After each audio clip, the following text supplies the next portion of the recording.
आपके जीवन से हमें मिलती है ऐसी प्रेरणा, आपके जीवन से हमें मिलती है ऐसी प्रेरणा कि अब हम भी बस बाप समान बने, अब हम भी बस बाप समान बने। आपके उद्घाटन से बाबा के महावाक्य वरदान अनुभव करेंगे।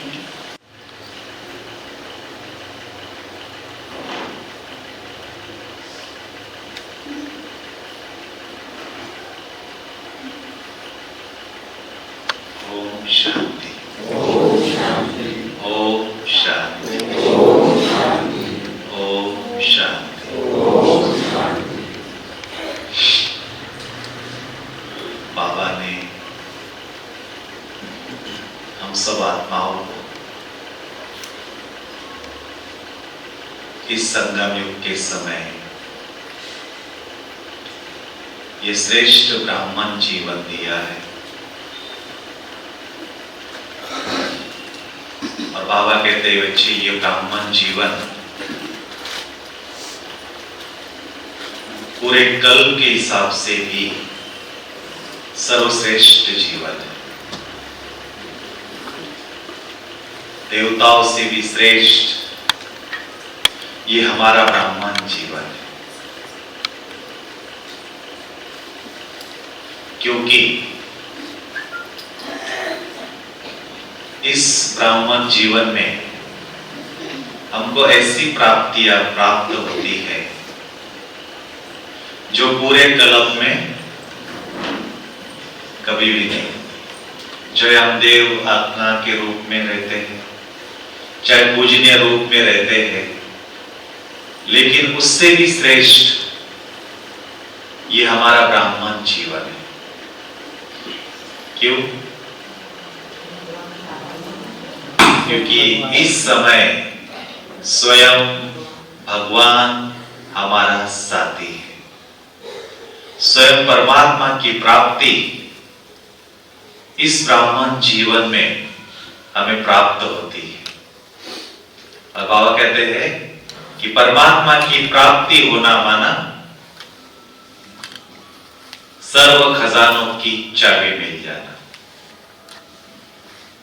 तो बाबा कहते बच्चों ने कहा दिल से मेरा बाबा, तो बाबा बच्चों के लिए सारे खजाने खोल देता है। तो परमात्मा प्राप्ति इस ब्राह्मण जीवन की सर्वश्रेष्ठ प्राप्ति है। और जब ये परमात्मा प्राप्ति हमें होती है तो दूसरी विशेष प्राप्ति उसके साथ साथ हमको होती है, वो है कि अतीन्द्रिय सुख इस ब्राह्मण जीवन में हम अनुभव करते हैं। बाबा कहते देवताएं सोने के झूले में झूलेंगे, हीरे जवाहरात से गड़े हुए झूले में झूलेंगे, लेकिन ब्राह्मण आत्मा परमात्म याद के झूले में झूलते हैं, अतीन्द्रिय सुख के झूले में झूलते हैं। केवल बाबा के सामने बैठे अपने संकल्प का स्विच ऑन किया तो जब चाहे सुख के झूले में झूल सकते हैं, जब चाहे शांति के झूले में झूल सकते हैं, जब चाहे खुशी के झूले में झूल सकते हैं। तो बाबा कहते हैं ऐसा झूला बाबा ने हम सबको दिया है, बस संकल्प का स्विच ऑन करो। इतना आनंद, इतनी प्राप्ति हमें होती है जो सारी दुनिया के सुख फीके लगने लगते हैं। और तीसरी विशेष प्राप्ति इस ब्राह्मण जीवन में होती है कि बाबा इस ब्राह्मण जीवन में हम सब आत्माओं को फिर से अपने संपन्न और संपूर्ण स्वरूप की प्राप्ति करा रहा है। क्योंकि हम हर एक आत्मा का जो ओरिजिनल स्वरूप है वो कैसा है? संपन्न और संपूर्ण। बाकी देवता भले बनेंगे, लेकिन एक के बाद एक नीचे उतरना ही है। लेकिन ये ऐसा जन्म है कि फिर से हम अपने संपन्न स्वरूप को प्राप्त करते हैं। तो इसलिए बाबा कहता है कि ये ब्राह्मण जीवन सर्वश्रेष्ठ जीवन है, और इसमें इतनी प्राप्तियां हैं, अगर हम लिस्ट निकाले तो अनगिनत है। बस प्राप्तियों को सोचते रहो, स्मृति में लाते रहो, और खुशी में और नशे में उछलते रहो। तो इतना श्रेष्ठ ये हमारा ब्राह्मण जीवन। लेकिन बाबा कहते फिर बीच में लेके ना जाए। क्या होता है? चलते चलते बच्चे अपने श्रेष्ठ स्मृति से विस्मृत होने लगते हैं। व्यक्ति के प्रभाव में, साधन के प्रभाव में, पुराने संस्कार के प्रभाव में जब आते हैं तो वो नशा, वो खुशी चली जाती है। बाबा कहते हैं इतना श्रेष्ठ जीवन, तो कितना नशे में रहना चाहिए, कितनी खुशी में रहना चाहिए। लेकिन चलते चलते कभी मन का रोना आ जाता है, कभी माया में उलझ जाते हैं, कभी उदास हो जाते हैं। क्यों? क्योंकि श्रेष्ठ स्मृति से विस्मृत हो जाते हैं, और फिर जब पुराने संस्कार काम करते हैं, फिर वही मैंपन, वही पुराने संस्कार, लड़ाई झगड़ा, वही खींचातानी। तो ब्राह्मण के बदले शूद्र बन जाते। जैसे शूद्र बने, फिर आप जानते हैं कि जब पुरानी दुनिया में चले जाते हैं तो पुरानी दुनिया में क्या चलता है? ईर्ष्या, द्वेष, नफरत, बदले की भावना, तेरा मेरा, ये सब शुरू हो जाता है। कहा बाबा हमें ऊंचा उठा रहा है, और कहा हम मट्टी में पैर रखते थे।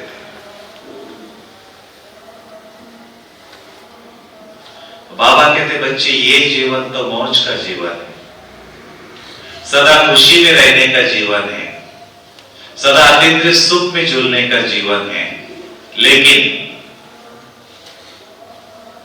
बच्चे पुरानी दुनिया की तरफ चले जाते हैं।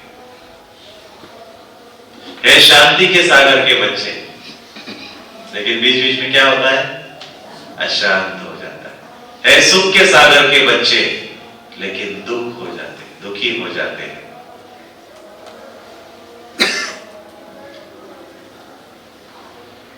टेंशन में आ जाते हैं, परेशान होते हैं। तो बाबा कहते हैं क्या इसको ब्राह्मण जीवन कहेंगे? तो अब हम सबको, नया साल आ रहा है, तो एक दृढ़ संकल्प लेना है कि अब हमें अपने श्रेष्ठ संकल्प के द्वारा सदा श्रेष्ठ ब्राह्मण जीवन जीना है, सदा खुशी में रहना है, सदा श्रेष्ठ स्थिति के आसन पर बैठकर सदा नूरवानी नशे में रहना है। क्योंकि बाबा कहते अब समय समाप्ति के और है। देख रहे सभी साक्षी होके, प्रकृति भी अपना काम कर रही है, गृह युद्ध की भी पूरी तैयारी है, और युद्ध भी शुरू हो गए। धीरे धीरे सब कुछ बढ़ता जाएगा। तो ऐसे समय में हमें भी अपने संपन्न अवस्था को प्राप्त करना है, और हमारी जो संपूर्ण अवस्था जब प्राप्त होगी तो बाबा कहते हैं उस अवस्था से ही, उस स्थिति से ही बाबा की प्रत्यक्षता भी होगी, और हमारे जीवन द्वारा अनेक आत्माओं को बाबा का साक्षात्कार भी होगा। तो इसलिए बाबा कहते बच्चे, अभी ज्ञान सुनना और सुनाना अभी कोई नहीं चाहता है। बाबा कहते अभी सुनना नहीं चाहते कोई भी। क्या चाहते? किसी को भी ज्ञान देने जाओ ना, बोलते आपका ज्ञान पता है आपको।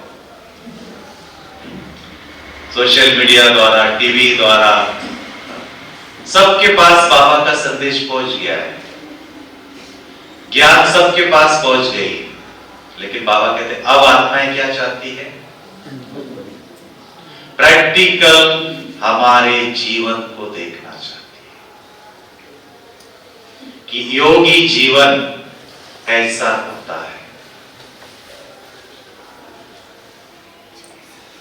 तो लास्ट में हमारे स्वयं के जीवन द्वारा ही सेवा होगी और हमारे श्रेष्ठ संकल्प के द्वारा ही सेवा होगी। कोरोना ने हम सबको दिखा दिया। 2 साल क्या था?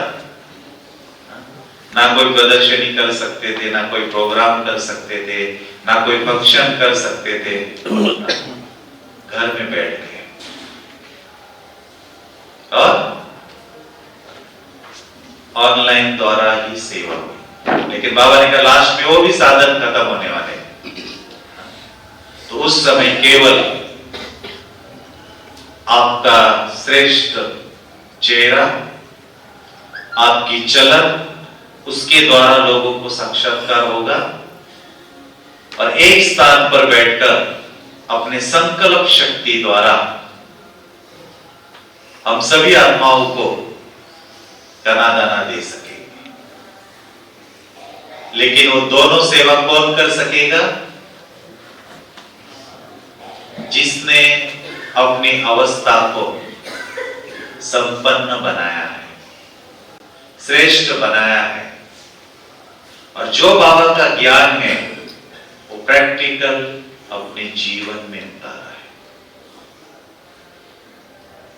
बीच में एक बाबा की मुरली में आया था कि जो बच्चे ज्ञान सुनते हैं और सुनाते हैं, इसमें तो सब पास है, लेकिन जो सुनता है और सुनाता है उसको केवल एक मार्क्स मिलती। सुनना और सुनाना। कली बाबा ने कहा इसमें तो सब एक्सपर्ट है, किसी को भी बिठा दो, 1 घंटा 1.5 घंटा आराम से ज्ञान सुना सकते। लेकिन जो सुनता है और जीवन में धारण करता है उसको 10 मार्क्स है। तो अभी केवल ज्ञान सुनना और सुनाना नहीं है, लेकिन ज्ञान को स्वरूप में लाना है। इसलिए गीता का सार क्या है? नष्टो मोहा स्मृति स्वरूप। तो जितना ज्ञान का हम स्वरूप बनते जाएंगे उतना उतना हर शक्ति का, हर गुण का हमको अनुभव होता जाएगा और हमारी जीवन श्रेष्ठ बनती जाएगी, दर्शनीय मूर्त बनती जाएगी। लेकिन हम सब देखते हैं कि अभी वो अवस्था हमारी आई नहीं। हम सब बोलते हैं हम इतने साल से ज्ञान में चलते हैं, नशे से कहते हैं हम 40 साल से, हम 25 साल से। तो बाबा कहते हैं कौन कितना समय से ज्ञान में चलता है उसको वैल्यू नहीं है। ज्ञान में इतने साल से चल रहे हो, ठीक है, ज्ञान में चल रहे हो, लेकिन आप में ज्ञान कितना चल रहा है? तो कितना हमने ज्ञान को स्वरूप में लाया है, उसके आधार से ही मार्क्स मिलेंगे और उसके आधार से ही पद मिलेगा।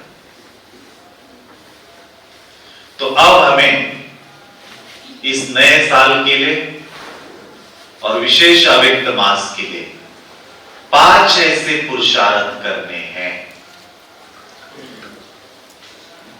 जो प्रैक्टिकल हमारा जीवन बाप समान बन जाए, ब्रह्मा बाप समान बन जाए। जो बाबा का ज्ञान है वो हमारे जीवन से दिखाई दे, और उसके लिए जरूरी है पहला पुरुषार्थ। दादी जानकी जी को हम देखते थे कि दादी हमेशा नशे में रहकर ही कहती थी कि मैं कौन और मेरा कौन। कहने में तो ये बात सिंपल है, लेकिन जब इसके यथार्थ स्वरूप में हम चले जाते हैं तो आत्मा श्रेष्ठ नशे में स्थित हो जाती है। पुरवानी खुशी जीवन से दिखाई देने लगती है। तो बाबा कहते मैं को, मैं आत्मा, लेकिन कौन सी आत्मा? मैं मास्टर सर्वशक्तिवान आत्मा, मैं मास्टर पवित्रता का सागर हूं, मैं सर्वश्रेष्ठ ब्राह्मण आत्मा हूं। तो इस अपने स्वमान में हमें स्थित होना है।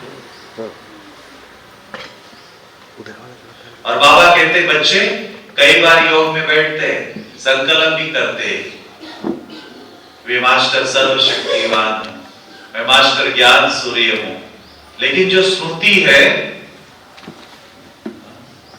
वो स्मृति शक्ति क्यों नहीं देती है? क्योंकि हम उसका स्वरूप नहीं बन पाते। कि जैसे आपने स्मृति की कि मैं मास्टर सर्वशक्तिवान आत्मा हूं, तो वो स्वरूप की अनुभूति, वो शक्ति की अनुभूति हमें होनी चाहिए। लेकिन वो गहरी अनुभूति नहीं होती है, वो स्वरूप में हम नहीं टिकते।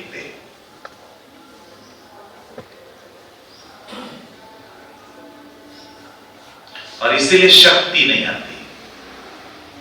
तो स्मृति स्वरूप बनना है, और उस स्मृति स्वरूप में कब आएगी? तो उसके बीच में एक चीज है, और वो है जो स्मृति हमने की उसको क्लियर अपने बुद्धि में विजुलाइज करना।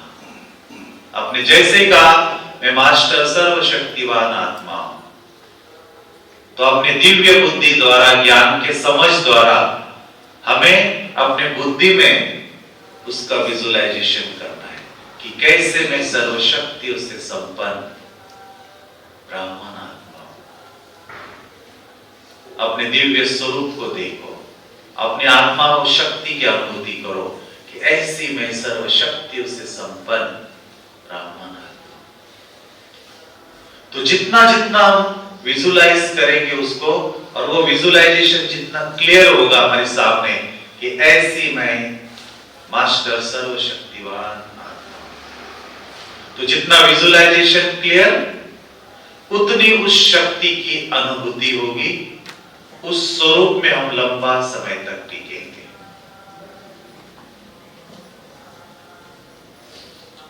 तो स्मृति, विजुलाइजेशन और उस स्वरूप में लंबे समय तक टिकना। जब ये योग में हम ये विधि अपनाएंगे तो बाबा कहते बच्चे हर शक्ति से अंदर से भरपूर होते जाएंगे, हर गुण से अंदर से भरपूर होते जाएंगे। जब आत्मा अंदर से पावरफुल हो जाएगी, भरपूर हो जाएगी, तो ऑटोमेटिकली हमारे चेहरे द्वारा, हमारे चलन द्वारा ऑटोमेटिकली श्रेष्ठ कर्म होंगे। ऑटोमेटिकली हम बाबा को प्रत्यक्ष कर सकेंगे। अभी हम क्या करते ब्राह्मण जीवन में? दिमाग के लेवल पे अपने आप को शांत रखने की कोशिश करते हैं। कोई आता है, ऊपर ऊपर आर्टिफिशियल मुस्कान दे देते हैं, और अंदर तूफान चलता रहता है। तो बाबा कहते जब आत्मा नेचुरल नेचर में आ जाएगी तो आपके चेहरे में भी, आपके व्यवहार में भी, आपके जीवन में भी वो सारे गुण ऑटोमेटिकली काम करने लगेंगे। हमको करना क्या है? अंदर में अपने ओरिजिनल स्वरूप में स्थित होकर अपने आप को गुणों से और शक्तियों से भरपूर करते चलना। तो जितनी आत्मा भरपूर हो जाएगी तो नेचुरल नेचर बनती जाएगी। तो हमें अपने आत्मक स्थिति में स्थित होना है और उस नेचुरल नेचर को बनाते चलना है। जैसे सत्युग में देखो देवता है, वहां ना बाबा का ज्ञान है, ना वहां कोई पुरुषार्थ है, लेकिन फिर देवताओं के अंदर दैवी गुणों की नेचुरल नेचर है। क्यों? क्योंकि देवता है सदा अपने स्वस्वरूप में स्थित रहते हैं। तो अब हमें मैं कौन इस स्वरूप में, इस नशे में सदा स्थित रहना है। तो हमारा ब्राह्मण जीवन सदा निश्चिंत हो जाएगा, एकदम रिलैक्स हम सदा रहेंगे, सदा खुशी में हम सभी उड़ते रहेंगे। तो पहला पुरुषार्थ क्या करना है? यथार्थ रीति से मैं कौन, और उसके साथ साथ मेरा कौन। कौन है हमारा? एक बाबा। तो बाबा कहते हैं कि इस संगम युग पे स्वयं भगवान की हमें प्राप्त हो गई। हम सभी नशे में कहते कि हमें भगवान मिला है। बाबा कहते भगवान मिला है, लेकिन कई बच्चे क्या करते हैं? उसको साथ में नहीं रखते, और कई बच्चे साथ में भी रखते हैं लेकिन उसको यूज नहीं करते। ज्ञान बुद्धि में है, बाबा साथ में है, लेकिन उसको यूज नहीं करते हैं। और फिर अपने प्रैक्टिकल जीवन में हम सभी क्या करते हैं? अपना ही दिमाग लगाएंगे, अपनी ही भाग दौड़ करेंगे, अपना ही जोर लगाएंगे। और बाबा कहते हैं कि दिमाग लगाते लगाते, भाग दौड़ करते करते फिर क्या हो जाते बच्चे? परेशान हो जाते, हताश हो जाते हैं। क्यों? क्योंकि जहां मनमत यूज होती है, जहां परमत यूज हो जाती है, वहां सफलता नहीं मिलती, वह कार्यों में, जीवन में विघ्न आते हैं। और इसीलिए समय, संकल्प, एनर्जी वेस्ट जाती है। चाहे लौकिक कारोबार हो, चाहे अलौकिक सेवा हो, वहां फिर हम भारी हो जाते हैं। तो बाबा कहते बच्चे, ये जीवन मौज का जीवन है, खुशी का जीवन है। और बच्चे के चेहरे देखो तो मुरझाए। तो बाबा कहते हैं क्या करो? सदा हल्का रहना है, सदा उड़ते रहना है।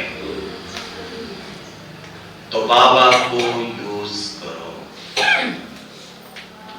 बोझ की टोकरी नहीं ढोनी, लेकिन बाबा को यूज करना। इस संगम युग में सबसे बड़ी लॉटरी हम सबको, कि कुछ भी करना हो, बाबा आ जाओ, चलो ये कार्य करना है। थोड़ा भी भारीपन लगे, थोड़ी भी कोई प्रॉब्लम आ जाए, तो आदत डालनी, तुरंत दिल से कहना है मेरे बाबा आ जाओ, मदद करो, देखो ये हो गया, इसको ठीक करना है, ये समस्या आ गई, अभी इसको निपटाना है। तो कुछ भी करने के पहले या कोई भी समस्या आती है और और कोई याद नहीं आना चाहिए। किसी भी देहधारी को सहारा नहीं बनाना, तुरंत बाबा याद आना चाहिए। बाबा, अच्छा, तो बाबा की ये गारंटी, क्या गारंटी कि बच्चों ने दिल से पुकारा, बाबा तुरंत हाजिर हो जाएगा, बाबा मदद करेगा। बस उसको यूज करो। केवल बाबा को चाहिए दिल की भावना, दिल से बाबा को कहो आ जाओ, वो अच्छा है। और इतनी सहजता से वो काम हो जाएगा, इतने हल्के रूप में वो प्रॉब्लम सॉल्व हो जाएगा कि आपको पता भी नहीं चलेगा। तो सदा खुश रहने के लिए अभी मैं कौन और मेरा कौन, तो अपने श्रेष्ठ नशे में रहना है और बाबा को यूज करते रहना है। तो मैं कौन और मेरा कौन, इसको यथार्थ रीति से यूज करते रहो तो सदा जीवन खुशियों से भरपूर हो जाए। हो सकता है? बहुत इजी पुरुषार्थ है, लेकिन इससे बाबा कहते हैं प्राप्ति बहुत है, सारे झमेले ही खत्म।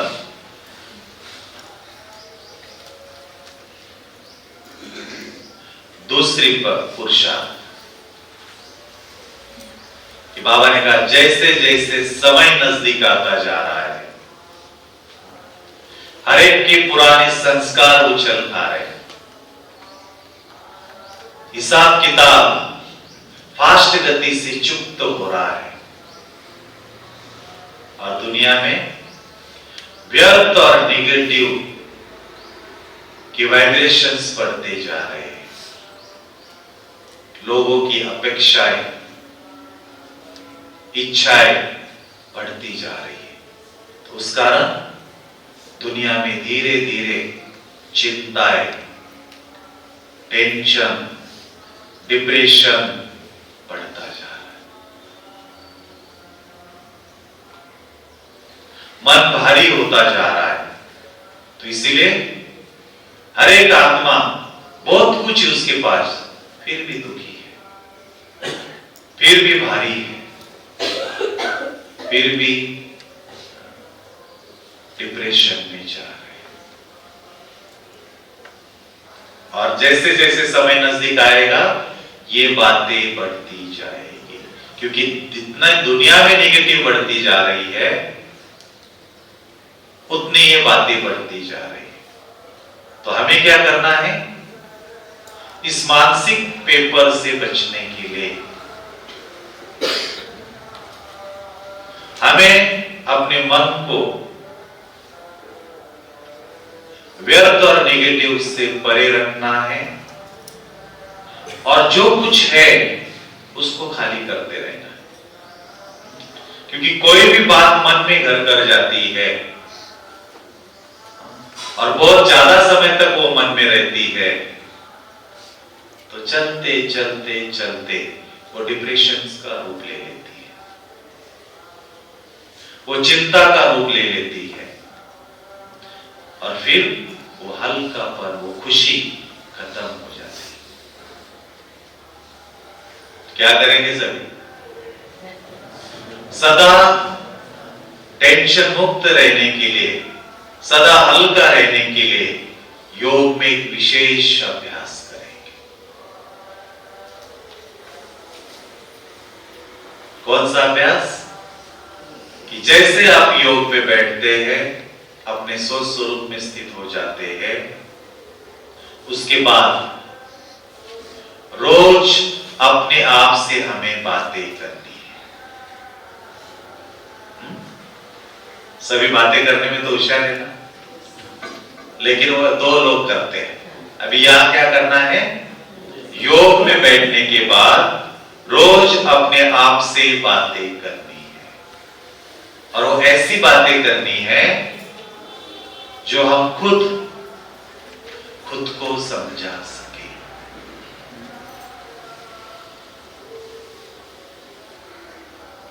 क्योंकि बाबा ने कहा, कोरोना ने हमको दिखा दिया, ना समय आने पर ना लौकिक वाली आत्माएं काम आती है, ना अलौकिक वाली आत्माएं काम आती है। हर एक के अपने जिम्मे, हर एक के सामने अपना पेपर है।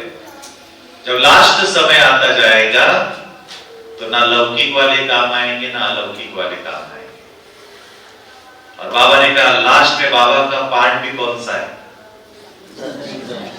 धर्मराज का। तो बाबा का धर्मराज का पार्ट है माना, बाबा सजा देगा? नहीं। बाबा ने कहा, बाप बच्चों को कभी भी सजा नहीं देगा। फिर बाबा ने कहा, लास्ट समय में बाबा भी साक्षी हो जाएगा। तो बाबा का साक्षी होना ही बाबा का धर्मराज का पाठ है। उस समय अभी क्या होता है, जैसे बाबा को बुलाया तो वो खुदा हमारा सहारा बन जाता है, मदद करता है। लेकिन लास्ट में बाबा साक्षी हो जाएगा तो बाबा की मदद मिलना भी बंद हो जाएगा। उस समय हमें खुद का सहारा बनना है। और उसके लिए अभी से एक अभ्यास को बढ़ाना है। वही आत्मा खुद का सहारा बन सकती है जो रोज अपने आप से बातें करना सीखी, जो रोज अपने आप को समझाती हो।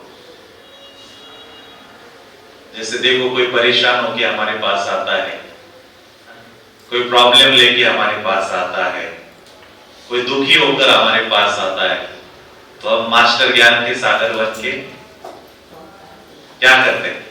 उसको बहुत हिम्मत देते, कोई बात नहीं, बाबा साहब में सब ठीक हो जाएगा, कोई बात नहीं, हिसाब किताब था, चुप तो हो गया, कोई बात नहीं, इसने भी ड्रामा में कल्याण है।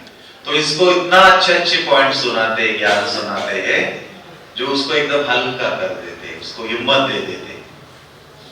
तो बाबा कहते हैं, बच्चे, जब अपने ऊपर वो बात आ जाए, हमारे जीवन में कोई परिस्थिति आ जाए, तो क्या हम अपने आप को ऐसा समझा सकते हैं? क्या अनुभव है सबका?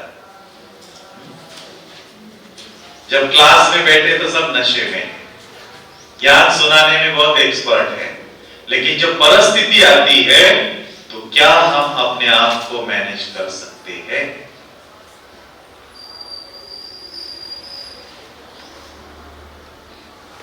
तो बाबा कहता है, दुखी कौन होता है? मन। हमारी स्थिति का आधार क्या है? मन की स्थिति। तो दुखी कौन होता है? मन। चिंता किसको होती है? मन को। उदास कौन होता है? मन। टेंशन किसको होता है? तो बाबा कहते सारा खेल मन का है। तो अगर हमें अपनी स्थिति को सदा अच्छा रखना है तो इस मन को मैनेज करना सीखो। और दुनिया में क्या कहते हैं? मन तो घोड़ा है, वो कंट्रोल में नहीं आता है। लेकिन बाबा कहते इस मन रूपी घोड़े को कौन कंट्रोल कर सकता है? दिव्य बुद्धि। और जब मन कंट्रोल में आ जाता है तो सारी कर्मेंद्रियां ऑटोमेटिकली कंट्रोल में आ जाती है। तो इस मन को कंट्रोल करने के लिए अपने बुद्धि को दिव्य करते चलना। कई लोग बोलते, भाई जी कहना तो ठीक है, लेकिन जब बात आती है ना तब पता चलता है। किसको पता चलता है? जिसकी बुद्धि दिव्य नहीं है, उसका मन उसके कंट्रोल में रहता ही नहीं है, वो अपने हिसाब से ही चलता है। तो बाबा कहते इस मन को कंट्रोल करना है तो दिव्य बुद्धि को पावरफुल करते चलो। जितने दिव्य बुद्धि पावरफुल है वो सहज मन को कंट्रोल कर सकती है, सहज मन को चला सकती है, सहज मन को दिशा दे सकती है। और वो दिव्य बुद्धि कहां से बनेगी हमारी? क्योंकि बनानी है ना। तो बाबा कहते दिव्य बुद्धि तब बनेगी जो बाबा की मुरली रोज हम सुनते हैं, उस मुरली को जितना दिन भर में हम मनन करेंगे, तो जिसकी जितनी मनन शक्ति पावरफुल है, उसकी बुद्धि दिव्य बनती चलती है। दादी जानकी का सबको अनुभव है कि जब लंदन उनके ब्रेन का टेस्ट हुआ, सबसे वर्ल्ड में साइलेंस मन वाली महिला घोषित किया, तो उनको पूछा साइंटिस्ट ने कि दादी आप क्या करते हो, कोई पीएचडी किया अपने मन के ऊपर, कोई रिद्धि सिद्धि आपके पास? तो दादी ने कहा नहीं, मेरे पास कुछ नहीं है, केवल मैं बाबा की मुरली 5 बार पढ़ती हूँ, उसका चिंतन में चलता है दिन भर। तो जब ज्ञान का चिंतन होता है, हमारी पॉजिटिव सोच पावरफुल बनती है, मन की गति ऑटोमेटिकली शांत होती है, मन की स्पीड ऑटोमेटिक शांत हो जाती है। तो जो बाबा की मुरली है, उससे शक्तिशाली इस दुनिया में कोई भी नहीं। बस दिन भर उसको चिंतन में लाओ, मनन में लाओ, और अपने बुद्धि को दिव्य बनाते चलो। और जब बुद्धि दिव्य बनेगी ना, तो मन को सहज कंट्रोल करेगी, समय पे मन को समझाएगी भी, समय पे मन को डांटेगी भी, समय पे मन को दिलासा भी देगी, हिम्मत भी देगी। तो ये मन को संभालने का काम हमारी दिव्य बुद्धि करती है। ये आ जाए, मन को समझाना आ जाए, तो हमारी स्थिति सदा अचल अडोल हो जाएगी। फिर किसी भी परिस्थिति में हम डगमग नहीं होंगे। तो अब दूसरा पुरुषार्थ, रोज अपने आप से बातें करना, रोज स्वयं को चेक करके अपने मन को समझाना। जिसको खुद को समझाना आ गया, वो सबको सहज समझा सकता है। तो दूसरा पुरुषार्थ, अपने आप से बातें करना।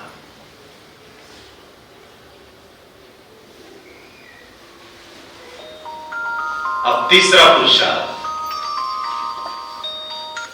बाबा ने इस ज्ञान मार्ग में, इस ब्राह्मण जीवन में हम सबको एक ढाल दी। बच्चे, कोई भी बात आ गए, वो ढाल को आगे करो।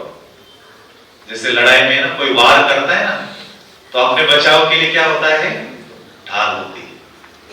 तो हमारी ढाल कौन सी है? कौन सी है? ड्रामा की ढाल है सबके पास? है या बीच बीच में भूल जाते हैं? तो बाबा कहते हैं ढाल है, तो जो समय पर यूज करता है वो माया से बचा रहता है, वो विघ्नों से बचा रहता है। और ज्ञान सुनाते समय हम क्या करते हैं? बहुत नशे से कहते हैं जो हो गया बहुत अच्छा, जो हो रहा है बहुत अच्छा, और जो होने वाला है बहुत अच्छा। है ना ही नॉलेज सबके पास, ये परेशान क्यों होते हैं? बाबा कहते बच्ची, इस ड्रामा का एक एक सेकंड फिक्स है, हर एक का पार्ट अपना अपना है, और उस आत्मा का एक एक सेकंड उसका पार्ट फिक्स है। एक सेकंड भी इधर उधर नहीं हो सकता। और जिस आत्मा का जो पार्ट फिक्स है, उसमें ही उसका कल्याण है, क्योंकि इससे अच्छा ड्रामा बन ही नहीं सकता।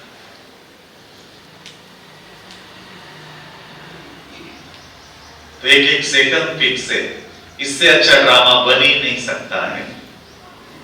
तो हम परेशान क्यों होते हैं? क्योंकि बाबा कहते हैं बच्चों को समय पर बिंदी लगाना नहीं आता। बात आती है चली जाती। बाबा ने कई बार मुरली में कहते, बात समझदार है, आई और चली गई। और बच्चे क्या करते? उस बात को मन में पकड़ के रखते, फिर परेशान होते। तो बाबा कहते हैं कि जब भी कोई बात आए, ड्रामा की बिंदी लगाओ। और ड्रामा की बिंदी लगाना माना कि अपने तरफ से श्रीमत अनुसार जो समय है, जो सिचुएशन है, उस हिसाब से पुरुषार्थ करना। और उसके बाद स्वीकार कर लेना। जिस समय हमको स्वीकार करना आ जाएगा, ड्रामा की बिंदी अपने आप लगेगी। तो बातों को अब हमें स्वीकार करना सीखना है। पुरुषार्थ कर लिया, उसके बाद जो हो गया फिर उसको पकड़ के नहीं रखना है कि नहीं ऐसे होना चाहिए था, ऐसे नहीं ऐसे इसको चलना चाहिए था। तो बाबा कहते हैं जब बात को पकड़ के रखते हैं तब तक ही परेशानी है, तब तक ही मन भारी है। जैसे ही हमने उस बात को छोड़ा और स्वीकार कर लिया कि इसमें अब ड्रामा का कल्याण है, तो जैसे हमने मन से स्वीकार किया, मन हल्का हो जाता है।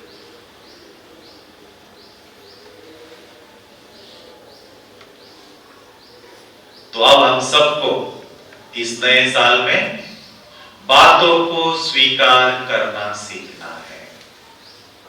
पुरुषार्थ किया, उसके बाद जो कुछ हुआ बातों को स्वीकार करना है कि यही ड्रामा है, इसमें अब सबका कल्याण है, और हल्के हो गए। और मैंने देखा है कि कुछ भी होता है उस समय हमको लगता है कि नहीं ये हमारे साथ गलत हो रहा है या इससे भी सर्विस हो रही है। तो बाबा कहते हैं केवल वर्तमान को देख के देखते हैं तो लगता है ये गलत है, लेकिन त्रिकालदर्शी होकर, साक्षी होकर देखते हैं तो हर बात में कल्याण है। जैसे बीरबल, अकबर और बीरबल की एक कहानी आती। दोनों जंगल में जाते सैनिकों के साथ शिकार के लिए, चलते चलते अकबर की उंगली कट जाती। तो अकबर बोलता है देखो बीरबल मेरी उंगली कट गई। तो बोलता है महाराज कोई बात नहीं, इसमें भी कल्याण है। तो अकबर को गुस्सा आ जाता है, यार मेरी उंगली कट गई है, खून बह रहा है, तुम कहते हैं इसको कल्याण है। उसको गुस्सा आता है, वो अकबर को बोलते इसको जाओ जेल में डाल, बंदी बना लो इसको। फिर वो अकबर आगे जाता है शिकार करते करते, तो घने जंगल में जाता है, तो उसको आदिवासी जंगल वाले उसको घेर लेते हैं और उसको पकड़ते हैं और वो देवी को बलि चढ़ाने के लिए उसको बांध देते हैं कि इसको देवी की बलि चढ़ानी। तो जब बलि चढ़ाने के लिए बांध देते हैं तो देखता है कि उसकी उंगली तो कटी हुई, ये खंडित बलि है, ये देवी स्वीकार नहीं करेगी। तो देखते हैं कि ये खंडित है, इसकी उंगली कटी है। तो उसके सरदार बोलता है नहीं इसको छोड़ दो, ये बलि के लायक नहीं है। वाह वाह। और फिर वो अकबर बच जाता है। तब उसको वो बीरबल की बात याद आ जाती है, सचमुच हर बात में कल्याण है। आज उंगली नहीं कटती तो आज गला कटने वाला है। तो जीवन में कोई भी बात आए तो समझो बाबा थोड़े में सूली को राई करके निपटा रहा है, हमें बचा रहा है। तो स्वीकार करते चलो, ड्रामा की बिंदी लगाते चलो। चौथा पुरुषार्थ, हम सभी देख रहे हैं कि जैसे जैसे हम आगे बढ़ रहे हैं दुनिया का वातावरण खराब होता जा रहा है। तो हर एक के मन में अभी इनसिक्योरिटी बढ़ती जा रही है। ये बहुत बड़ी बीमारी है आजकल, इनसिक्योरिटी। सब कुछ अच्छा है, खा पी रहे, चल पी रहे, सब कुछ अच्छा है, फिर भी अंदर में इनसिक्योरिटी। किसी का सुन लिया, अरे कहीं मेरे को भी ये बीमारी हो गई तो, मेरे साथ भी ऐसा हो गया तो, मुझे बहू ने नहीं संभाला तो, मेरा कारोबार में लॉस हो गया तो। चल सब कुछ अच्छा है, लेकिन बाबा कहते तो लगा लगा के, सोच सोच के परेशान होते रहते हैं, दुखी होते रहते हैं। और बाबा कहते हैं सोचना माना, समस्या का आह्वान करना, क्योंकि जो भी हम संकल्प करते हैं हमारे साथ वैसा ही होता है।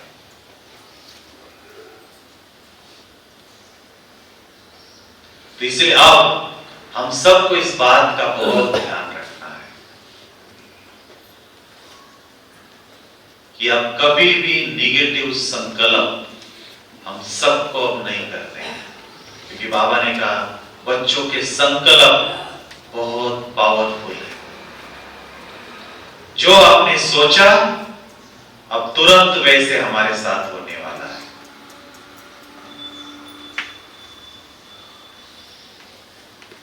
तो जैसा व्यक्ति सोचता है ऑटोमेटिकली उसका जीवन वैसा बनता जाता है। इस ड्रामा का इफेक्ट है, जैसा जो सोचेगा वैसा वो बनता जाएगा।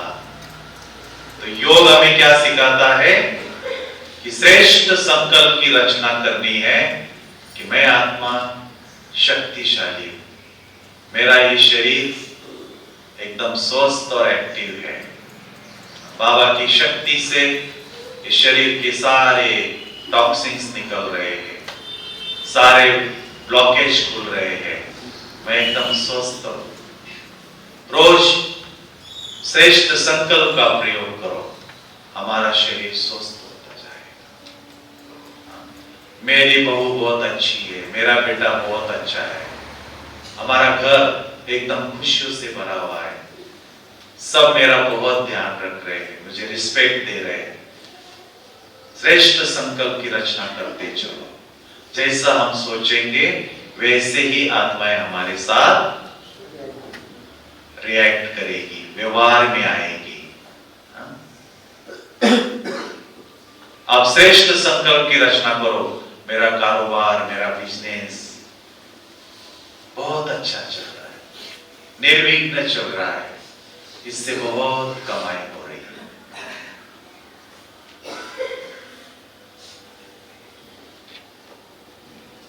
तो आपके संकल्प आपके शरीर को भी स्वस्थ रखेंगे, आपके संकल्प आपके परिवार को, आपके संबंधों को भी ठीक रखेंगे, आपके संकल्प आपके कारोबार को भी निर्विघ्न चलाएंगे,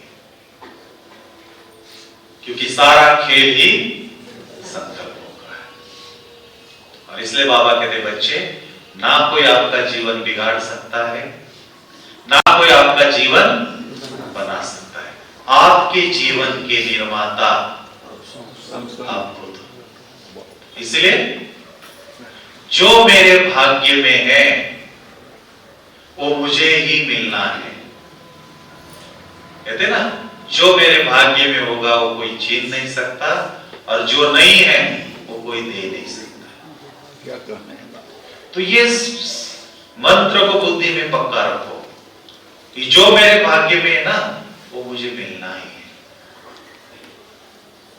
तो सदा मन हमारा निश्चिंत रहेगा, कोई भी इनसिक्योरिटी नहीं रहेगी। ऐसा हो गया तो, ये छीन लिया तो, ये कर दिया तो, सब खत्म हो जाए।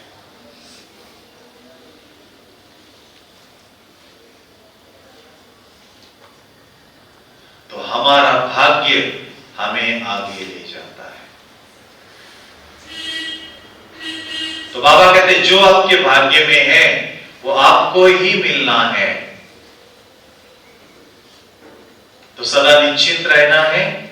और दूसरा विशेष पुरुषार्थ क्या करना है कि अपने भाग्यों को बढ़ाते ही चलना है, क्योंकि बाबा हम सबको पद्मा पदम भाग्यशाली बनाने आए हैं।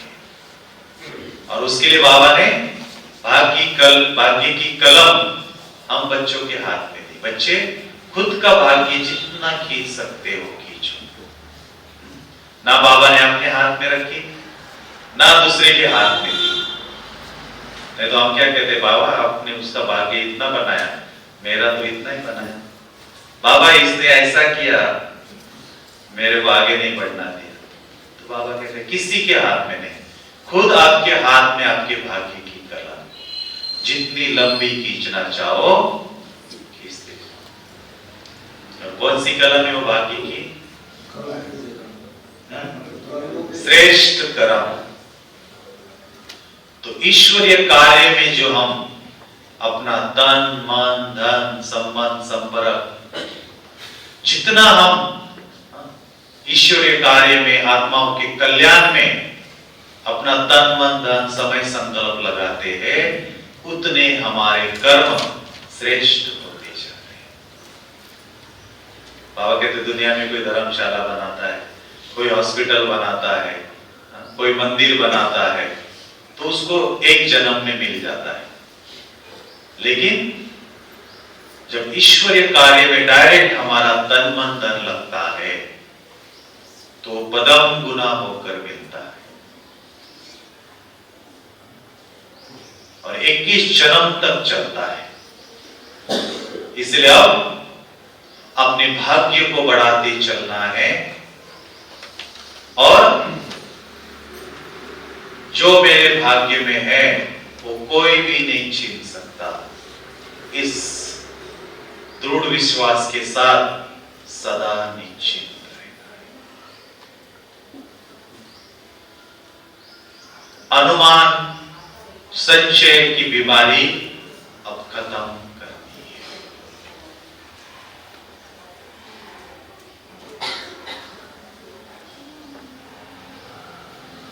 और बाबा कहते हैं लास्ट पुरुषार्थ कि सदा हमें हल्का रहना है, सदा निश्चित रहना है, सदा नशे में रहना है। तो इस ब्राह्मण जीवन को सदा बाबा की छत्र छाया के नीचे रखना है,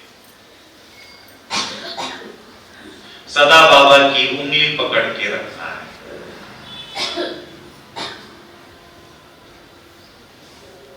तो जो सदा बाबा के छत्र छाया के नीचे होगा वो सभी विघ्नों से सदा सेफ रहेगा, सारी परिस्थितियों से बाबा उसकी रक्षा करेगा। बस केवल अपने मन की जो बुद्धि योग है, जो मन की डोर है, वो बाबा के हाथ में दे देना है। तो जो आत्मा सदा बाबा से कनेक्ट रहती है, बाबा की याद में मगन रहती है, वो सदा सेफ रहती है, सदा उमंग उत्साह में रहती है।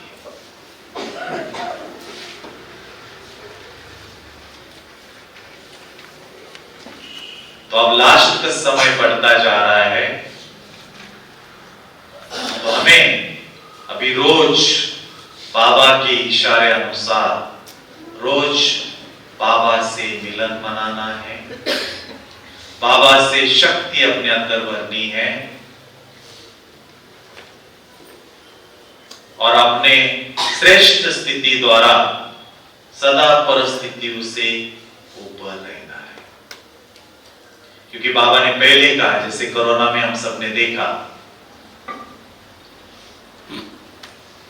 कि बाबा ने जो पहले कहा था कि बच्चे लास्ट समय ऐसा होगा कि जो मधुबन तो क्या सेंटर पर भी जा नहीं सकेंगे, घर से बाहर भी नहीं निकल सकेंगे। प्रैक्टिकल कोरोना ने वो रिहर्सल करा दी। लेकिन आने वाले समय में क्या होने वाला है? बाबा ने कहा खिड़की भी नहीं खोल सकेंगे, ऐसी परिस्थिति आनी है। तो जैसे कोरोना काल में हम सब ने क्या किया, साइंस के ऑनलाइन द्वारा अमृत वेला भी किया, मुरली भी सुनी, क्लासेस भी सुने, कोर्सेज भी किए, तो सब कुछ ऑनलाइन द्वारा चला। तो लास्ट समय में बाबा ने कहा साइंस के साधन भी फेल हो जाएंगे। तो उस समय एक जगह बैठकर हम सभी आत्माओं को अपने साइलेंस के ऑनलाइन द्वारा बाबा से मिलन मनाना है, बाबा से शक्ति लेना है, बाबा से वरदान लेना है और बाबा से डायरेक्शंस भी कैच करना है।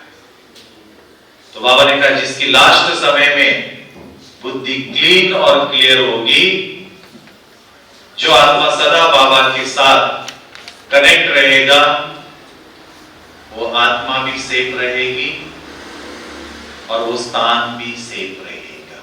वाह वाह। लेकिन उसके लिए जरूरी क्या है कि सदा हमारी बुद्धि का कनेक्शन बाबा के साथ जुड़ा है। तो ये जितना लंबा अभ्यास होगा उतना लास्ट समय में वो अभ्यास हमारे काम आएगा। इसलिए मैं हमेशा सब जगह कहता हूं कि जब तक ड्रामा हमें परमिशन देता रहेगा, हम बाबा की अवतरण भूमि मधुबन में जाकर बाबा से मिलन करते रहेंगे। क्योंकि बाबा ने हम सबको कहा है कि बच्चे, जब तक संगम युग है बाबा आते रहेंगे, बच्चों से मिलन करते रहेंगे। लेकिन बाबा ने लेकिन कहा, समय अनुसार विधि चेंज होती जाए। पहले 33 साल साकार ब्रह्मा बाबा द्वारा बाबा ने मिलन मनाया, ज्ञान का कोर्स कराया। फिर लगभग 50 साल दादी के तन द्वारा अव्यक्त मिलन कराया, रिवाइज कोर्स कराया। और अब जो समय चल रहा है वो है रियलाइजेशन का कोर्स, और हर एक की स्थिति द्वारा मिलन। तो अभी जो बाबा से मिलन हो रहा है, स्थिति द्वारा मिलन। जिसकी जितनी स्थिति पावरफुल, उसको उतना बाबा से मिलन पावरफुल होता जाएगा। तो अभी हम सबको रोज, चाहे आप सेंटर में बैठ के योग करते हैं, चाहे अपने घर में सवेरे शाम योग करते हैं, तो लास्ट समय की तैयारी करनी है। कौन सी? एक जगह बैठकर अपने श्रेष्ठ स्थिति द्वारा रोज बाबा से मिलन करना है। तो कैसा मिलन करना है? तो चले हम सभी 5-7 मिनट उसका प्रैक्टिकल अभ्यास करते हैं।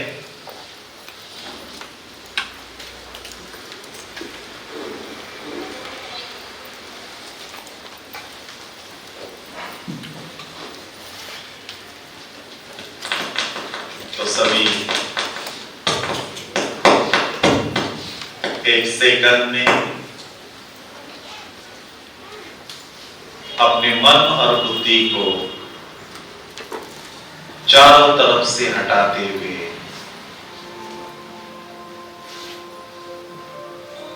अपने भ्रुकुटी के मध्य में केंद्रित करें।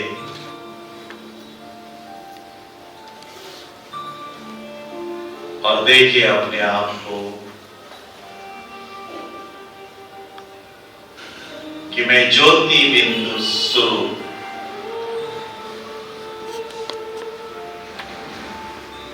चमकती हुई आत्मा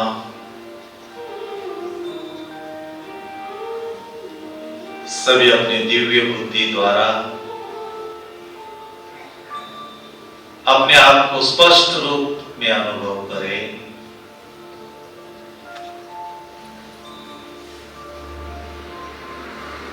कि सर्व शक्तियों से संपन्न लाइट माइंड स्वरूप मैं मास्टर सर्वशक्तिवान आत्मा। देखते जाए अपने आप को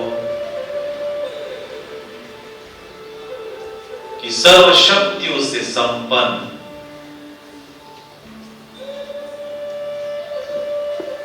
मैं पावरफुल आत्मा।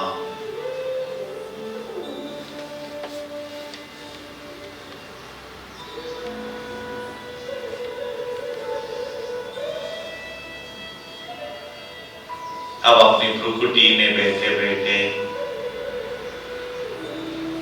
अनुभव करें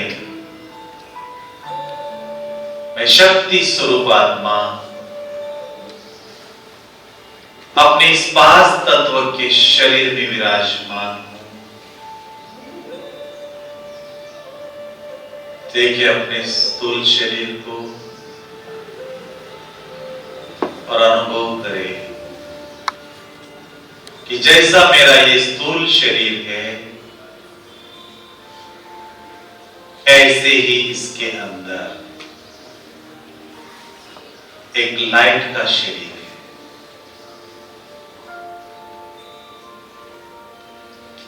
और इन दोनों शरीरों के बीच में प्रकृति सिंहासन पर मैं मास्टर सर्वशक्तिवान आत्मा विराजमान।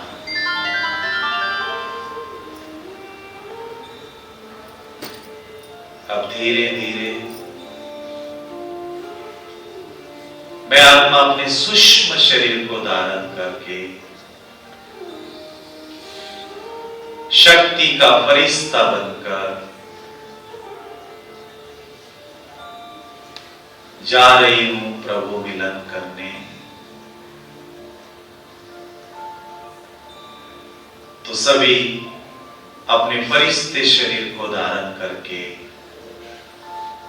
शक्ति का फरिश्ता बनकर एक सेकंड में पहुंच जाए सूक्ष्म वतन में।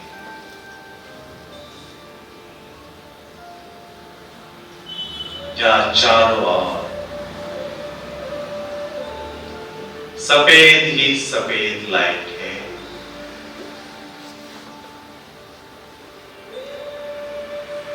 और उस सफेद लाइट की दुनिया में मेरे चारों ओर फरिश्ते ही फरिश्ते नजर आ रहे हैं।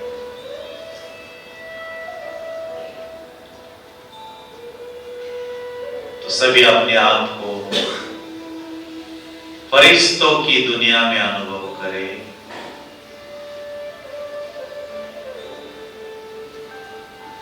और अब मैं फरिश्ता पहुंच गया हूं बाप दादा के सामने। तो सभी अपने तीसरे नेत्र द्वारा स्पष्ट रूप से बाप दादा को अपने सामने अनुभव करें कि स्वयं सर्वशक्तिवान शिव बाबा और संपूर्ण ब्रह्मा बाबा मेरे सामने विराजमान हैं।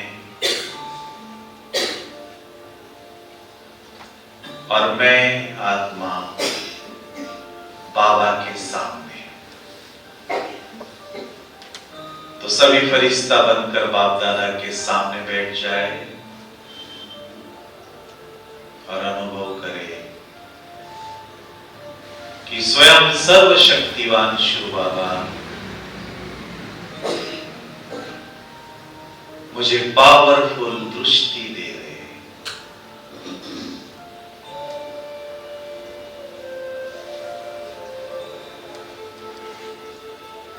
महसूस करें कि बाप दादा के नयनों से वो शक्ति की पावरफुल किरणें निकलकर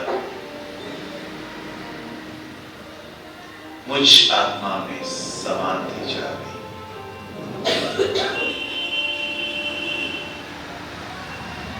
और जैसे जैसे वो शक्ति की किरणें मुझ में आ रही है, मैं आत्मा सर्वशक्तियों से संपन्न बनती जा रही।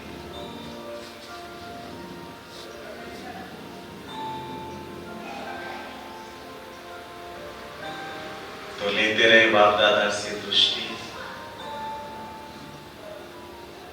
और अपने आप को सर्वशक्तियों से संपन्न करते चले।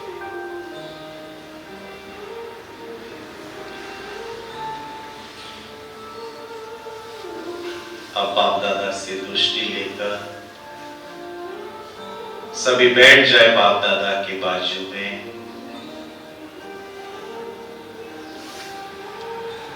और उस खुदा को अपना खुदा दोस्त बनाकर अपनी मन की सारी बातें बाप दादा के साथ शेयर करें।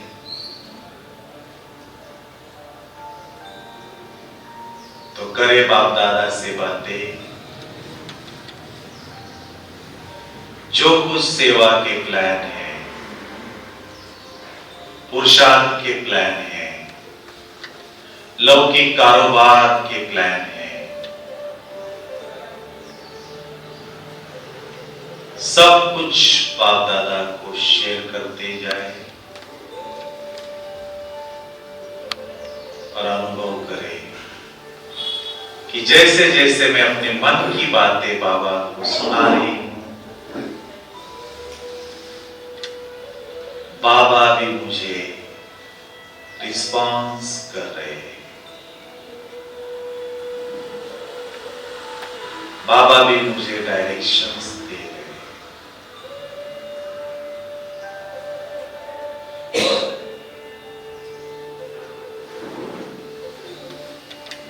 अब सच्चे दिल से जो कुछ अपने मन में भारीपन है, कोई बात का बोझा है, कोई विघ्न है, सब कुछ उस प्रभु को समर्पित कर दे।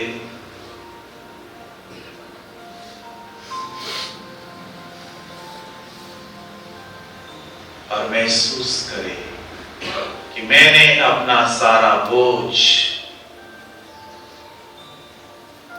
बाबा को दे दिया है।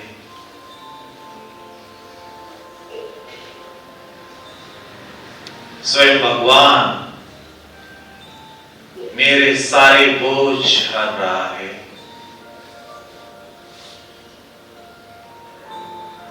मैं एकदम हल्की और निश्चिंत हो गई।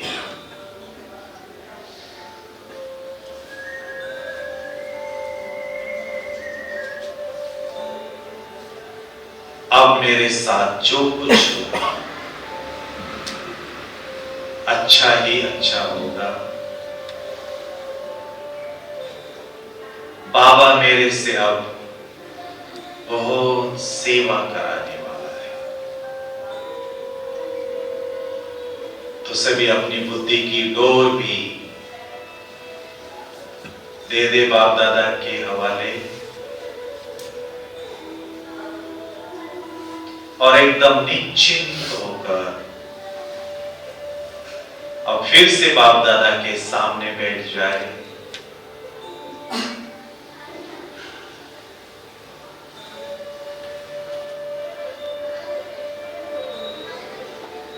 और अनुभव करे कि स्वयं वरदाता बाप ने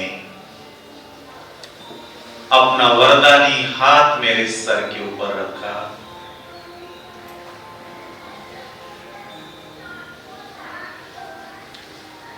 और मुझे दृष्टि देते हुए बाप दादा मुझे वरदान दे रहे हैं। बच्चे सर्व शक्तियों से संपन्न मास्टर सर्वशक्तिवान आत्मा होगा। तो ले ले सभी बाप दादा से वरदान और महसूस करें जैसे ही बाप दादा ने मुझे वरदान दिया, बाप दादा की दृष्टि से, बाप दादा के वरदानी हाथ से वो सर्व शक्तियों की करंट निकलकर मुझ फरिश्ते में समा रही है।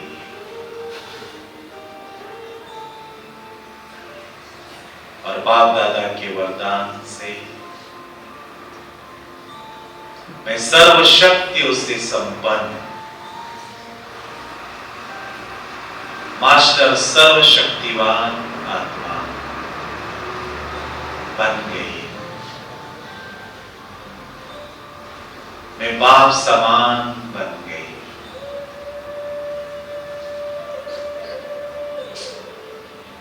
तब बाप दादा से वरदान लेते हुए अपने सूक्ष्म शरीर को भी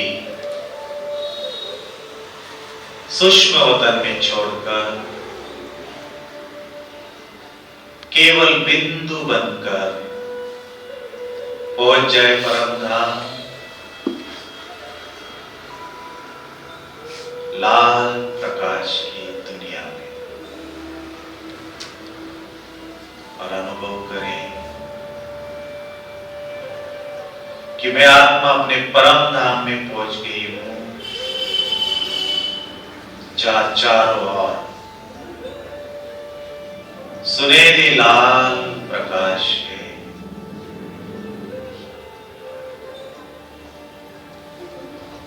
और उस लाल प्रकाश की दुनिया में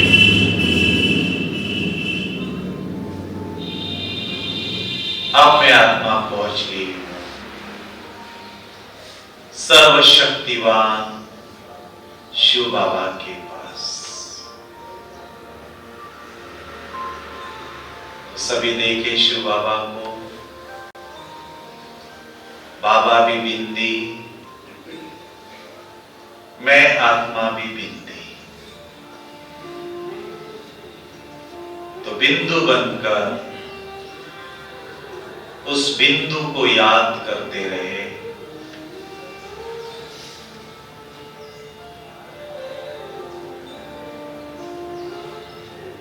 और अनुभव करें कि उस शक्ति के सागर से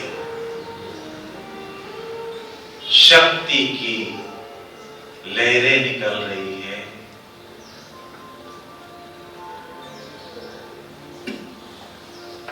और धीरे धीरे मैं आत्मा वो सर्व शक्तियों की लहरों के बीच में समाती जा रही है।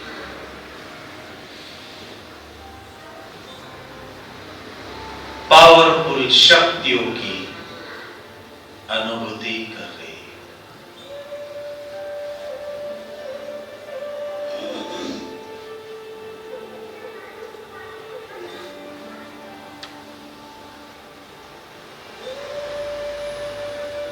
तो देखते रहे शिव बाबा को और उस सर्वशक्तिवान से मिलन मनाते हुए सर्वशक्ति अपने अंदर भरे।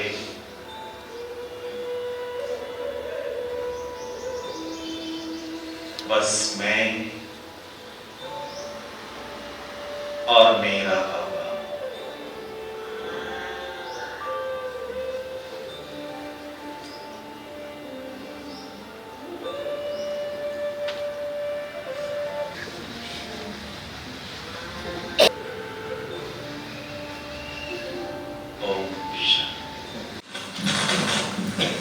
आदरणीय भाई जी का बहुत बहुत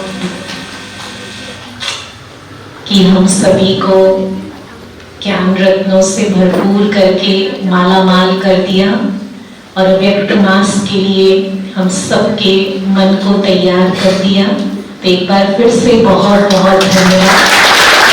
और भाई जी के कर कमलों से आप सभी टोली लेंगे और दृष्टि लेंगे।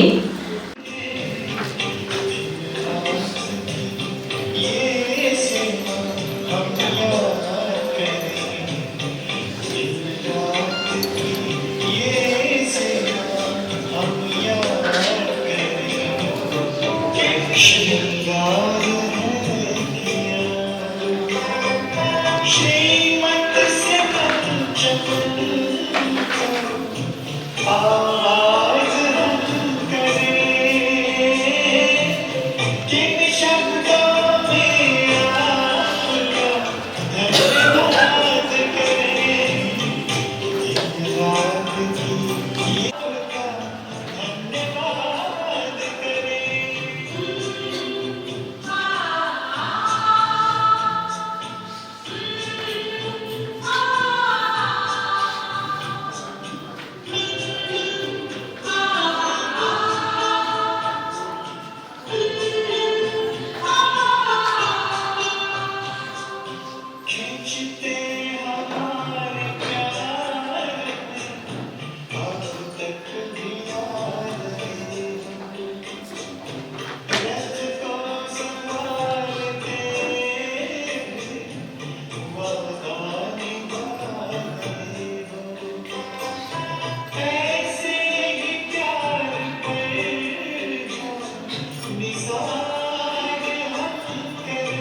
वंदे